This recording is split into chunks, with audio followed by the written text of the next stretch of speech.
Now I speak very carefully of what may have been the most difficult moment in all of this solitary journey to atonement. That concluding descent into the paralyzing despair of divine withdrawal, when he cries in ultimate loneliness, my God, why hast thou forsaken me?" With all the conviction of my soul, I testify that he did please his Father perfectly, and that a perfect Father did not forsake his Son in that hour. Nevertheless, that the supreme sacrifice of his Son might be as complete as it was voluntary and solitary, the Father briefly withdrew from Jesus the comfort of his Spirit. It was required, indeed it was central to the significance of the atonement, that this perfect Son, who had never spoken ill, nor done wrong, nor touched an unclean thing, he had to know how the rest of humankind would feel when we did commit such sins.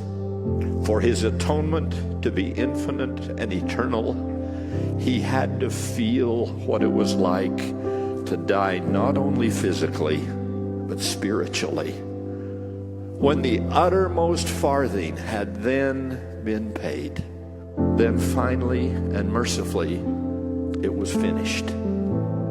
Against all odds, Jesus of Nazareth, the living Son of the living God, restored physical life where death had held sway, and brought joyful spiritual redemption out of sin and hellish darkness and despair. One of the great consolations of this Easter season is that because Jesus walked such a long, lonely path utterly alone, we do not have to do so.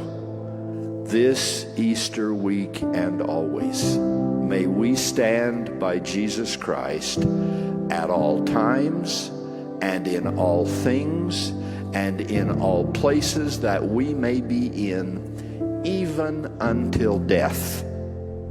For surely that is how he stood by us when it was unto death, and when he had to stand entirely and utterly alone.